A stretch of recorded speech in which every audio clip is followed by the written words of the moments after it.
નમસ્કાર, હું મેઘના રાણા સિટી ન્યૂઝમાં આપનું સ્વાગત કરું છું। સૌપ્રથમ જોઈશું આજના મુખ્ય સમાચાર।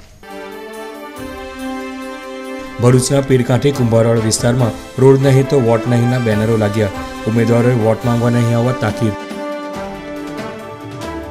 અંકલેશ્વરમાં ખેડૂતોના હકનું ખાતર બારોબાર ઇન્ડસ્ટ્રીઝમાં પહોંચાડવાનું કૌભાંડ ઝડપાયું।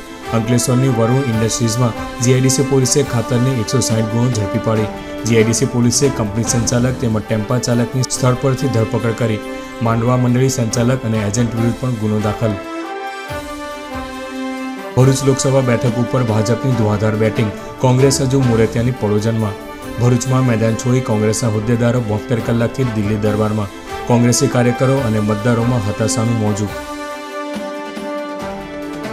ભરૂચમાં લોકસભા ચૂંટણી અંગે ખર્ચ ઓબ્ઝર્વરની અધ્યક્ષતામાં પત્રકાર પરિષદ યોજાઈ। ખર્ચ સંબંધી સતત મોનિટરિંગ અને ચુસ્ત અમલવારી થશે। અંકલેશ્વરના અંડાળા ગામેથી ગાંજા સાથે એક ઈસમને ઝડપી પાડતી ભરૂચ એસઓજી પોલીસે 756 ગ્રામ ગાંજો કબજે કર્યો। ઘરે પુત્ર રત્નનો જન્મ થતાં મહારાષ્ટ્રના કથાકાર નર્મદા પરિક્રમાએ 1.5 વર્ષના પુત્રને વિશેષ બનાવટની બાબા ગાડીમાં લઈ કથાકાર પરિવાર ભરૂચના મંગલેશ્વર આવી પહોંચ્યું। લોકસભા ચૂંટણી જાહેર થતાં જ ભરૂચના કેટલાક વિસ્તારોમાં પ્રાથમિક સુવિધાના અભાવના મુદ્દે ચૂંટણી બહિષ્કારના બેનરો લાગી રહ્યા છે। ભરૂચના પીરકાંઠી વિસ્તારમાં રોડ નહીં તો વોટ નહીંના બેનરો મારી લોકોએ વોટ માંગવા નહીં આવવા તાકીદ કરી છે। ભરૂચના વોર્ડ નંબર 9માં આવેલ પીરકાંઠી કુંભારવાડ લાલવાડી વિસ્તારમાં વર્ષોથી રોડ બનાવવાની માંગણી કરવામાં આવતી રહી હોવા છતાં પણ પાલિકા તંત્ર દ્વારા તે પ્રત્યે ભારે ઉદાસીનતા દાખવવામાં આવી રહી છે। હવે લોકસભા ચૂંટણી પૂર્વે રાજકીય પક્ષોનું નાક દબાવતા રોડ નહીં તો વોટ નહીંના બેનરો રહીશોએ લગાડ્યા છે। નગરપાલિકા હાયના બેનરો સાથે રોડ બન્યા પહેલા કોઈપણ ઉમેદવારે વોટ માંગવા આવવું નહીં તેવી તાકીદ પણ કરવામાં આવી છે। બેનરો લગાડી સ્થાનિકો તેઓનો આક્રોશ ઠાલવી રોડ બનાવવાની માંગણી કરી રહ્યા છે। ચૂંટણી પૂર્વે આ રીતે રોડના મુદ્દે લાગેલા બેનરોથી રાજકીય પક્ષો પ્રત્યેનો આક્રોશ જોવા મળી રહ્યો છે, ત્યારે તેને શાંત પાડવા માટે કેવા પગલાં ભરવામાં આવે છે તે જોવું રહ્યું। કોઈ આપણે સાંભળવા માંગતું નથી અને અમે હારી ગયા। કંઈ પણ એટલી બધી ગંદકી રહી છે। જો એક દિવસ બી આપણે મ્યુનિસિપાલિટીના પ્રમુખ ઓફિસર કે કોઈ પણ કલેક્ટર જોઈ જાય તો ખરેખર એમના મગજની અંદર એ થાય કે આ વસ્તુ આ લોકો રહે છે તે કેવી રીતે રહે છે ને કેવી રીતે દુકાનો કરે છે તે ખ્યાલ આવે। અને ચૂંટણીનો સમય આવેલો છે ત્યારે આવું બધું થાય છે, પણ ગંદકી પૂરી થતી નથી। ગંદકી કાયમની કાયમે રહે છે। ચૂંટણીનો બહિષ્કાર જ થાય, ચૂંટણીનો બહિષ્કાર જ થાય ભાઈ। આ પ્રશ્ન શું છે કે આ જે રસ્તો છે તે આગળ કાયમ પાણી રહે, એના માટે અમને અપીલ છે ને આ લોકો અમારી પાસે આવ્યો હોય તો અમે રજૂઆત કરીએ। અહીંયા અમે રજૂઆત કરીને જે અહીંયા ઓફિસરોને વાત કરીએ આવે એકને આવીને જોઈને ચાલ્યા જાય, કશું કામ થતું નથી। અહીંયા પબ્લિકને અવારનવાર વધારે એ અમને બોલે છે। હમણાં જે ચૂંટણી આવી છે એના માટે એ લોકો આવે છે એટલે થોડી એમની એ કરે છે, એમના મતલબથી વાતો કરીને ચાલ્યા જાય, કામ થતું નથી બસ। હવે તમે શું કરવા માંગો છો જે અમને રજૂઆત કરો તો સારી વાત છે, નહીં તો અમે એને અપીલનો કોઈ અસર નથી। એને બહિષ્કાર પછી હું કોઈ આપે જ નહીં ને પછી આવી રીતે કામ ના થાય। અંકલેશ્વરમાં ખેડૂતોના હકનું ખાતર બારોબાર ઇન્ડસ્ટ્રીમાં વેચવાનું કૌભાંડ ઝડપાયું હતું। અંકલેશ્વરની વરુણ ઇન્ડસ્ટ્રીમાં જીઆઈડીસી પોલીસે ખાતરની 160 ગુણો ઝડપી પાડી। જીઆઈડીસી પોલીસે કંપની ચાલક તેમજ ટેમ્પા ચાલકની સ્થળ પરથી ધરપકડ કરી હતી। પોલીસ સૂત્રે માહિતી મુજબ અંકલેશ્વર જીઆઈડીસીમાં ખેડૂતોના હકના ખાતરને બારોબાર સહયોગી કરી વરુણ ઇન્ડસ્ટ્રીઝમાં ગેરવહીવટ કરવામાં આવતો હોવાની માહિતી ડીવાયએસપી એલ.એ. ઝાલાને મળી હતી, જેના આધારે જીઆઈડીસી પોલીસ મથકના પીઆઈ આર.કે. ધુડિયા અને તેમની ટીમ દ્વારા જીઆઈડીસીમાં પ્લોટ નંબર 230 પર વરુણ ઇન્ડસ્ટ્રીઝમાં દરોડા પાડ્યા હતા। કંપનીમાંથી ઇફકો કંપનીના ખાતરની બેગનો જથ્થો આપવા આવેલ GJ16X 9409 નંબરનો આઈસર ટેમ્પો મળી આવ્યો હતો। પોલીસે તલાશી લેતા ખાતર ભરેલી 160 નંગ બેગ મળી આવી હતી તેમજ 202 ખાલી બેગ મળી આવી હતી। પોલીસે 3 લાખની કિંમતનો આઈસર ટેમ્પો તેમજ ₹42,600 કિંમતનો ખાતરનો જથ્થો જપ્ત કર્યો હતો તેમજ વરુણ ઇન્ડસ્ટ્રીઝના સંચાલક પ્રવીણ પટેલ અને આઈસર ટેમ્પા ચાલક કાંતિભાઈ પટેલની ધરપકડ કરી હતી, જ્યારે એજન્ટ ધવલ મોદી અને ખાતર આપનાર અંકલેશ્વર તાલુકાના માંડવા ગામની સહકારી મંડળીના સંચાલક જયેશ મોદી વિરુદ્ધ પણ ગુનો નોંધી તેમની ધરપકડને ચક્રો ગતિમાન કર્યા હતા। અહીં અંકલેશ્વર જીઆઈડીસી પોલીસ સ્ટેશન વિસ્તારમાં વરુણ ઇન્ડસ્ટ્રી પ્લોટ નંબર 230માં આવેલ છે। તેના માલિક પ્રવીણભાઈ પટેલ જેઓ ખેતી વપરાશમાં વપરાતું યુરિયા ખાતર ઔદ્યોગિક હેતુ માટે વાપરતા હોય જે ગેરકાયદેસર હોય એવી માહિતી મળતા પોલીસ ટીમ ત્યાં પહોંચેલી અને ત્યાં એક ટેમ્પો મળી આવેલો. જે ટેમ્પાની અંદર યુરિયાની બેગ હતી તેમજ ફેક્ટરીમાં અલગ અલગ જગ્યાએ યુરિયાની બેગ પડેલી હતી, જે કાયદેસર કાર્યવાહી કરી અને કુલ 260 બેગ કબજે કરવામાં આવી છે. તેમજ ફેક્ટરીના માલિક પ્રવીણભાઈ પટેલ તેમજ ત્યાં ટેમ્પામાં યુરિયા ખાતર લઈને આવેલ ડ્રાઈવર કાંતિભાઈ પટેલની પોલીસે ધરપકડ કરેલ છે. તેમજ અન્ય 2 ઇસમો કે જે અંકલેશ્વરના હોય ધવલ મોદી તેમજ માંડવા સહકારી મંડળના સંચાલક હોય જયેશ મોદી, તેઓના વિરુદ્ધ પણ ફરિયાદ દાખલ કરવામાં આવેલી છે અને આ ગુનાની ઊંડાણપૂર્વકની તપાસ અત્રેના પોલીસ સ્ટેશનમાં ચાલુમાં છે. લોકસભા ચૂંટણી 2019નું કાઉન્ટડાઉન શરૂ થઈ ચૂક્યું છે. ભાજપ પક્ષ દ્વારા છેલ્લી 5 ટર્મથી સાંસદ રહેલા મનસુખ વસાવાને રિપીટ કરી મેદાનમાં ઉતારી દીધા છે. ત્યારે કોંગ્રેસ પક્ષમાં છેલ્લા 30 વર્ષથી ચાલતી પરોજણ હાલ લોકસભામાં પણ જોવા મળી હતી, જેમાં અંતિમ તબક્કા સુધી ઉમેદવાર નક્કી ન કરાતા તેના ઘેરા પ્રત્યાઘાત જોવા મળ્યા છે. કોંગ્રેસ પક્ષમાં મોવડી મંડળની નિષ્ફળતા અને નિષ્ફળ કાર્યપ્રણાલીના પગલે બિલાડીની ટોપની જેમ ફૂટી નીકળેલા 1 ડઝન નેતાઓ છેલ્લા 1 માસથી ટિકિટ માટે સામદામ દંડની નીતિ અપનાવી મોવડી મંડળને કોઈપણ ભોગે રીઝવવામાં વ્યસ્ત બન્યા છે.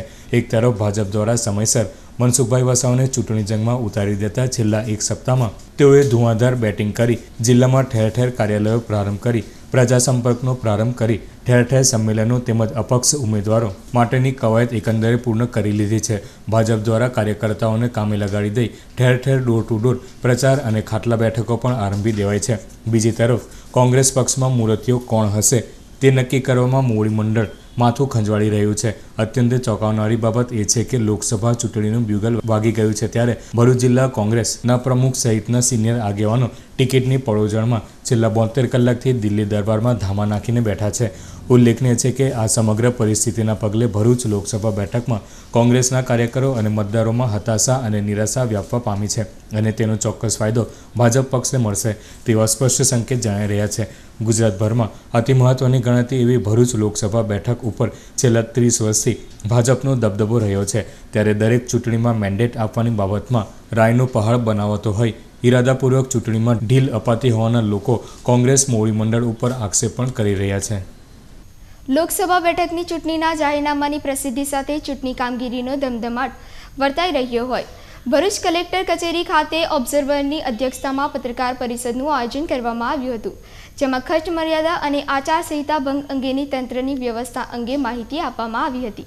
ભરૂચ જિલ્લા કલેક્ટર કચેરી સભાખંડ ખાતે ખર્ચ ઓબ્ઝર્વર પેરીવલ્લાલની અધ્યક્ષતામાં મળેલ પત્રકાર પરિષદમાં આગામી લોકસભાની ચૂંટણી માટે ઉમેદવારી નોંધાવનાર ઉમેદવારો દ્વારા થનાર ખર્ચના મોનિટરિંગ માટે ઓબ્ઝર્વર ઉપરાંત લોકસભા બેઠકમાં સમાવિષ્ટ 7 વિધાનસભા ક્ષેત્ર માટે આસિસ્ટન્ટ એક્સપેન્ડિચર ઓબ્ઝર્વરની અને એકાઉન્ટ ટીમની પણ રચના કરવામાં આવી હોવાનું જણાવાયું હતું. ચૂંટણી ખર્ચ માટેની કોઈપણ ફરિયાદ માટે ફોન નંબર 1950 24 કલાક કાર્યરત કરવામાં આવેલ છે. આ ઉપરાંત ફ્લાઇંગ સ્ક્વોડ અને સ્ટેટિક સર્વેલન્સ ટીમ અને વિડીયો સર્વેલન્સ અને વિડીયો વ્યુઇંગ ટીમોની પણ રચના કરવામાં આવી હોવાનું કલેક્ટર રવિકુમાર અરોરા અને ઓબ્ઝર્વર પેરીવલ્લાલે જણાવ્યું હતું. આ પ્રસંગે ભરૂચ અને નર્મદા જિલ્લાના ટીડીઓ અને ચૂંટણી અધિકારીઓ ઉપસ્થિત રહ્યા હતા. आपके माध्यम से तमाम राजकीय दलों और उम्मीदवारों को ये सूचन किया जा रहा है कि इलेक्शन कमीशन ऑफ इंडिया के जो दिशा निर्देश हैं उनके पालन करके एक फ्री फेयर इलेक्शन में सभी की भागीदारी हम सुनिश्चित करें.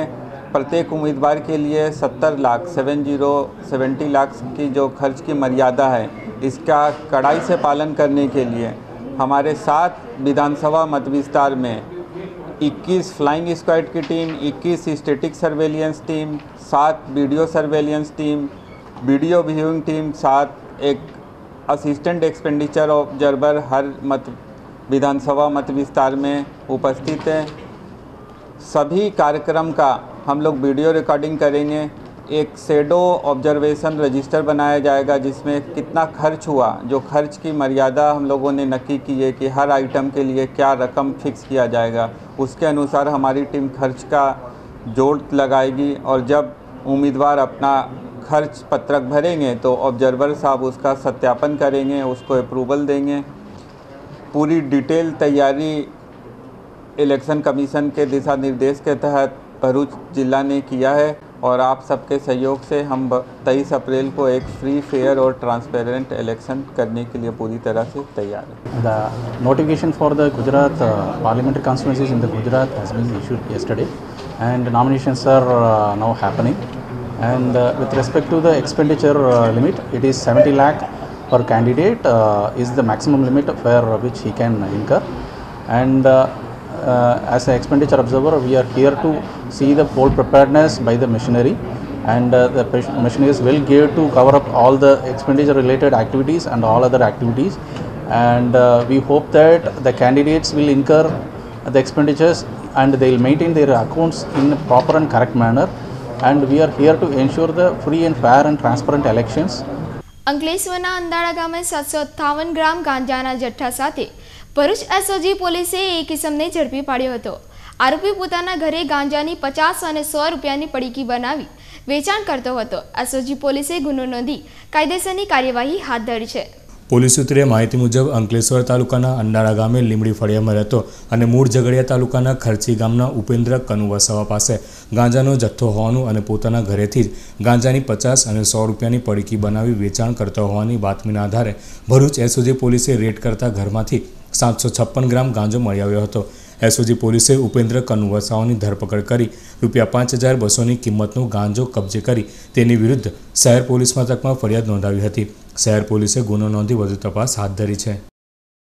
મહારાષ્ટ્રના કથાકાર તેમના ઘરે પુત્રનો જન્મ થતાં પોતાના પિતાની અંતિમ ઈચ્છા પૂરી કરવા નર્મદા પરિક્રમાએ નીકળ્યા છે. જેઓ ભરૂચના મંગલેશ્વર ખાતે આવી પહોંચતા તેઓ નર્મદામાં પાણી ઓછું હોવાથી પરિક્રમાવાસીઓને ઘણી તકલીફ પડી રહી હોવાની લાગણી વ્યક્ત કરી હતી. મહારાષ્ટ્રના ધુલિયા જિલ્લાના આરવી ગામમાં રહેતા ભાગવત કથાકાર સોપાન ખેરનારે પત્ની શૈલી સાથે 2015માં નર્મદા પરિક્રમા કરી હતી. તે સમયે તેમણે સંકલ્પ કર્યો હતો કે પોતાના ઘરે પુત્રનો જન્મ થશે તો તેને લઈને નર્મદા પરિક્રમા કરીશું. કથાકાર સોપાન ખેરનારના ઘરે પુત્રરત્નનો જન્મ થતાં 1.5 વર્ષના પુત્ર કુંજને ખાસ પ્રકારની બાબા ગાડીમાં લઈ પરિવાર સાથે 1 માર્ચે ઓમકારેશ્વરથી નર્મદા પરિક્રમાની યાત્રાનો પ્રારંભ કરી રોજના 20 થી 25 કિલોમીટરનું અંતર કાપતા તેઓ ભરૂચના મંગલેશ્વર ખાતે આવી પહોંચ્યા હતા. નર્મદા પરિક્રમાથી અલૌકિક આધ્યાત્મિક આનંદની અનુભૂતિ થતી હોવાનું જણાવવા સાથે નર્મદા મૈયાની બદતર હાલતથી અત્યંત દુઃખી હોવાનું કહી રહ્યા હતા. माँ नर्मदा पैदल यात्रा परिक्रमा के लिए हम निकले हैं. 2015 में हम पति पत्नी ने दोनों ने परिक्रमा करी थी. बहुत आनंद आया, संतों का दर्शन हुआ और पैदल चलने में मानसिक सुख मिलता है. नर्मदा परिक्रमा करते हुए हमने एक ही संकल्प लिया कि हमें पुत्र होगा तो माँ हम आपके चरणों में जरूर पैदल परिक्रमा, परिपूर्ण पैदल परिक्रमा करेंगे. और वो अवसर आ गया और आज हम 1 मार्च को परिक्रमा प्रारंभ की. 28 दिन पूरे हो चुके हैं और आज हम मंगलेश्वर गांव में ज्योति बहन के यहाँ आए हैं. तो मैं यही गुजारिश करूँगा आप सबको, आपके जीवन में आपको मानसिक सुख भोगना हो तो माँ नर्मदा की परिक्रमा करिए. नर्मदे हार, नर्मदे हार, नर्मदे हार.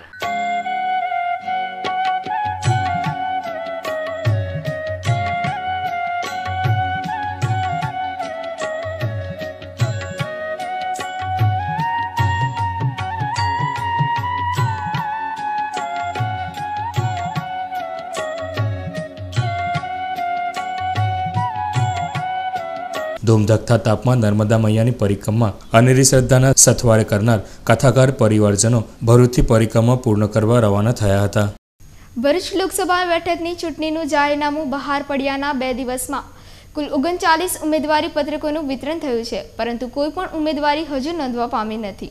લોકસભા ચૂંટણી 2019નું જાહેરનામું પ્રસિદ્ધ થતાં 28મી માર્ચથી ઉમેદવારી પત્રકોનું વિતરણ શરૂ થતાં પ્રથમ દિવસે 20 અને બીજા દિવસે 19 મળી 2 દિવસમાં કુલ 39 ઉમેદવારી પત્રકોનો ઉપાડ થયો હતો.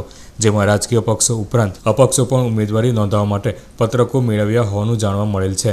જોકે 2 દિવસ થવા છતાં હજુ સુધી એક પણ ઉમેદવારી પત્રક ભરાયું નથી.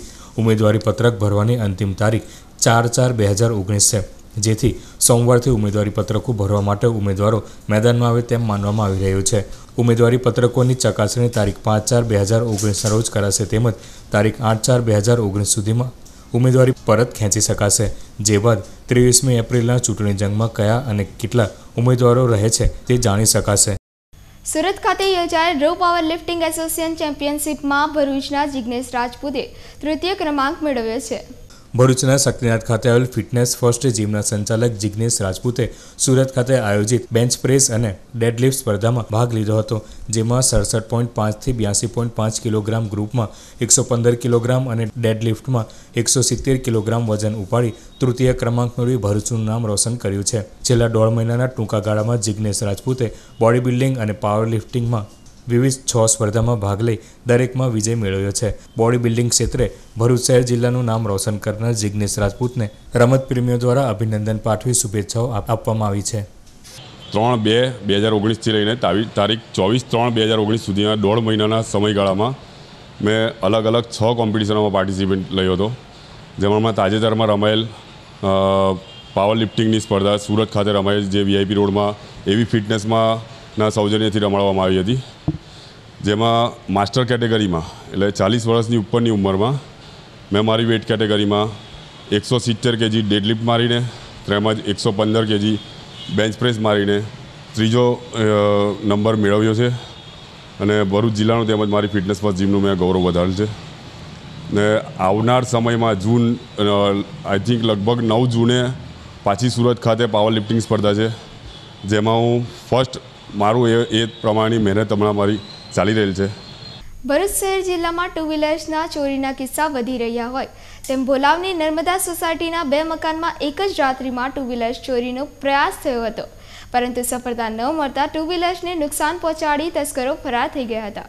નવા એસટી ડેપો સામે આવેલ નર્મદા સોસાયટીના પ્લોટ નંબર 10-11માં આવેલ એક મકાનના કમ્પાઉન્ડમાંથી પાર્ક કરેલ મોટરસાઇકલને ઢસડી જઈ બહાર લઈ જવા પ્રયાસ કરાયો હતો, પરંતુ તેમાં સફળતા નહીં મળતા પેટ્રોલની પાઇપ કાપી નુકસાન કરી અજાણ્યા ઈસમો ફરાર થઈ ગયા હતા. આ જ રીતે આ મકાનની પાછળના ભાગે આવેલ A3 નંબરના મકાનની બહાર પાર્ક કરવામાં આવેલ એક્ટિવાની ડિક્કી તોડી નુકસાન કરાયું હતું. આ પૂર્વે પણ આ જ ઘરને નિશાન બનાવી તસ્કરોએ 4 વ્હીલની ડિક્કી તોડવાનો પ્રયાસ કરવા સાથે કમ્પાઉન્ડમાં રહેલા સ્ટીલના નળ કાઢી ગયા હતા. તસ્કરોના આ રીતે રહેણાંક વિસ્તારમાં વાહનો લઈ જવાની કે તોડફોડ કરવાના પ્રયાસથી અહીંના રહીશોમાં ગભરાટની લાગણી પ્રસરી જવા પામી છે, ત્યારે પોલીસ વધુ સતર્કતા દાખવે તેવી લોકમાંગ ઉઠવા પામી છે. મતદાર જાગૃતિ અભિયાન હેઠળ ભરૂચની નારાયણ વિદ્યાલય ખાતે મહારંગોળીનું આયોજન કરવામાં આવ્યું હતું. આગામી લોકસભા ચૂંટણીમાં મતદાનની ટકાવારી ઊંચી જાય તે માટે મતદાર જાગૃતિ અર્થે વિવિધ પ્રયાસો કરવામાં આવી રહ્યા છે. આવા જ એક પ્રયાસના ભાગરૂપે ભરૂચની નારાયણ વિદ્યાલય ખાતે મતદાન જાગૃતિ કેળવવાના આશયથી મહારંગોળીનું આયોજન કરવામાં આવ્યું હતું, જેમાં શાળાના ધોરણ 9 અને 11ના વિજ્ઞાન અને સામાન્ય પ્રવાહના વિદ્યાર્થીઓએ ચિત્ર શિક્ષક અરવિંદભાઈ પરમારના માર્ગદર્શન હેઠળ 50x50ની રંગોળી બનાવી હતી. 4 કલાકની મહેનતના અંતે તૈયાર કરવામાં આવેલ આ મહારંગોળીને ભરૂચના જિલ્લા શિક્ષણ અધિકારી મહેતાએ નિહાળી કાર્યને બિરદાવ્યું હતું. શાળાના વિદ્યાર્થીઓ, વાલીઓ, શિક્ષકો તથા આસપાસના રહીશોએ પણ આ રંગોળી નિહાળી હતી. અમે લોકો સવારથી લોક ચૂંટણી આવી રહી છે, તો અમે લોકો મતદાન પ્રત્યે જાગૃતિ કેળવવા માટે અહીં સ્લીપ જે વિવિધ કાર્યક્રમો કરે છે એના માટે અમને લોકોને અમારી શાળાને પણ એક કાર્યક્રમ યોજવામાં આવ્યો છે રંગોળીનો, જે અમે 4.5 કલાકથી કરી રહ્યા છે અને તે અમે આ રંગોળી સવારથી તૈયાર કરી રહ્યા છે. અમારા આચાર્ય શ્રી ભગુભાઈ પ્રજાપતિ સાહેબના માર્ગદર્શન હેઠળ અમને આ રંગોળી અંતર્ગત માહિતી આપવામાં આવી છે અને અત્યારની લોકસભાની ચૂંટણીઓમાં પણ લોકો પ્રત્યે જાગૃતિ આવે એ સંદેશો હેઠળ અમે આ રંગોળીની તૈયારી કરી છે અને અમારા ઇન્ચાર્જ પ્રિન્સિપલ બિનિતાબેન ગોહિલ અને ભગુભાઈ પ્રજાપતિ એમનો પૂરો સાથ સહકાર મળીને અમે આશરે 50થી 40 વિદ્યાર્થીનીઓએ આ રંગોળી સરસ રીતે તૈયાર કરી છે. ભરૂચના લોકો સૌથી વધારે ને વધારે મતદાન કરી શકે એટલે મતદાન જાગૃતિ અભિયાનના ભાગ સ્વરૂપે અને જિલ્લા શિક્ષણ અધિકારી માનનીય શ્રી NM મહેતા સાહેબની સૂચના અનુસાર અત્રેની શાળાના માધ્યમિકના ધોરણ 9 અને 11 વિજ્ઞાન પ્રવાહના વિદ્યાર્થીઓ દ્વારા અમારા શાળાના શિક્ષક શ્રી અરવિંદભાઈ પરમાર એક સરસ મજાની આખા ગ્રાઉન્ડની અંદર રંગોળી બનાવી છે. એ રંગોળીનું દોરી આપી અને વિદ્યાર્થીઓ દ્વારા રંગપૂર્ણિનું કાર્યક્રમ કરી અને વિદ્યાર્થીઓ દ્વારા સમાજની અંદર 23મી તારીખે લોકો એમની પોતાની ભવ્ય મતાધિકારનો ફરજ બજાવે અને સારામાં સારું મતદાન કરી અને લોકશાહીને ટકાવવામાં મહત્ત્વનું યોગદાન આપી રહે એ જ અભ્યર્થના સહ આજે સરસ મજાની રંગોળી કરવામાં આવી છે. ભરૂચના ગોલ્ડન બ્રિજ પર બાઇક મૂકી ડાન્સ કરતા 2 યુવાનોનો વિડીયો સોશિયલ મીડિયા પર વાયરલ થતા લોકચર્ચા થઈ રહી છે. સોશિયલ મીડિયા પર પોતાના વિડીયો ફોટા મૂકવાનું ચલણ જોવા મળી રહ્યું છે, ત્યારે હવે અંકલેશ્વર ભરૂચને જોડતા ગોલ્ડન બ્રિજ વચ્ચે બાઇક મૂકી બે યુવાનો ડાન્સ કરતો વિડીયો વાયરલ થયો છે. આ વિડીયો કોનો છે, ક્યાંથી આવ્યો છે તેની કોઈ પુષ્ટિ થઈ રહી નથી. આ પૂર્વે એક રિક્ષા ડ્રાઈવરનો મુસાફરો ભરેલ રિક્ષામાં સ્ટન્ટ કરતો વિડીયો વાયરલ થયો હતો, જેમાં ટ્રાફિક પોલીસે કાર્યવાહી હાથ ધરી હતી. ત્યારે આ વિડીયોની સચ્ચાઈની તપાસ કરી તે સામે પગલાં ભરાય છે કે કેમ તે જોવું રહ્યું. તારીખ 30મી માર્ચે તિજોરી કચેરીઓ અને બેંકો મોડે સુધી ખુલ્લી રહેશે. ભરૂચ જિલ્લાના તમામ તાલુકા મથકે તિજોરી કચેરી સાથે સંલગ્ન બેંકો તારીખ 30/3/2019ના રોજ નિયત સમય કરતાં વધુ એટલે કે સાંજે 6 કલાક સુધી સરકારી નાણાકીય વ્યવહારોનું ચૂકવણું કરવા ખુલ્લી રાખવા કલેક્ટર રવિકુમાર અરોરાએ એક આદેશ જારી કર્યો છે. 30મી માર્ચે નાણાકીય વર્ષની પૂર્ણાહુતિને ધ્યાને લઈ ગુજરાત તિજોરી નિયમો 2000ના નિયમ 305 હેઠળ મળેલી સત્તા હેઠળ સરકારી નાણાકીય વ્યવહારોની સુગમતા માટે આગામી 30 માર્ચ 2019ના રોજ ભરૂચ જિલ્લા તિજોરી અને તમામ પેટા તિજોરીઓ સાથે સરકારી બિલ્સ ટેક્સની લેવડદેવડ કરતી બેંકોમાં નાણાકીય વ્યવહારોનું કામ સાંજના 6 કલાક સુધી ચાલુ રાખવા આદેશ કરાયો છે, જેથી તમામ કચેરીઓએ નોંધ લેવા કલેક્ટર ભરૂચની એક યાદીમાં જણાવાયું છે. અંતમાં મુખ્ય સમાચાર પર ફરી એક નજર. ભરૂચના પીરકાંઠી કુંભારવાડ વિસ્તારમાં રોડ નહીં તો વોટ નહીંના બેનરો લાગ્યા. ઉમેદવારોએ વોટ માંગવા નહીં આવવા તાકીદ. અંકલેશ્વરમાં ખેડૂતોના હકનું ખાતર બારોબાર ઇન્ડસ્ટ્રીઝમાં પહોંચાડવાનું કૌભાંડ ઝડપાયું. અંકલેશ્વરની વરુણ ઇન્ડસ્ટ્રીઝમાં જીઆઈડીસી પોલીસે ખાતરની 160 ગુણો ઝડપી પાડી. જીઆઈડીસી પોલીસે કંપની સંચાલક તેમજ ટેમ્પા ચાલકની સ્થળ પરથી ધરપકડ કરી. માંડવા મંડળી સંચાલક અને એજન્ટ વિરુદ્ધ પણ ગુનો દાખલ. ભરૂચ લોકસભા બેઠક ઉપર ભાજપની ધુઆધાર બેટિંગ, કોંગ્રેસ હજુ મોરેતિયાની પડોજનમાં. ભરૂચમાં મેદાન છોડી કોંગ્રેસના હોદ્દેદારો 72 કલાકથી દિલ્હી દરબારમાં. કોંગ્રેસી કાર્યકરો અને મતદારોમાં હતાશાનું મોજું. ભરૂચમાં લોકસભા ચૂંટણી અંગે ખર્ચ ઓબ્ઝર્વરની અધ્યક્ષતામાં પત્રકાર પરિષદ યોજાઈ. ખર્ચ સંબંધી સતત મોનિટરિંગ અને ચુસ્ત અમલવારી થશે. અંકલેશ્વરના અંડાળા ગામેથી ગાંજા સાથે એક ઈસમને ઝડપી પાડતી ભરૂચ એસઓજી પોલીસે 756 ગ્રામ ગાંજો કબજે કર્યો. ઘરે પુત્રરત્નનો જન્મ થતાં મહારાષ્ટ્રના કથાકાર નર્મદા પરિક્રમાએ 1.5 વર્ષના પુત્રને વિશેષ બનાવટની બાબા ગાડીમાં લઈ કથાકાર પરિવાર ભરૂચના મંગલેશ્વર આવી પહોંચ્યું. આ સાથે આજના સિટી ન્યૂઝ અહીં સમાપ્ત થાય છે. આવતીકાલે ફરી નિહાળીશું નવા સમાચાર. નમસ્કાર.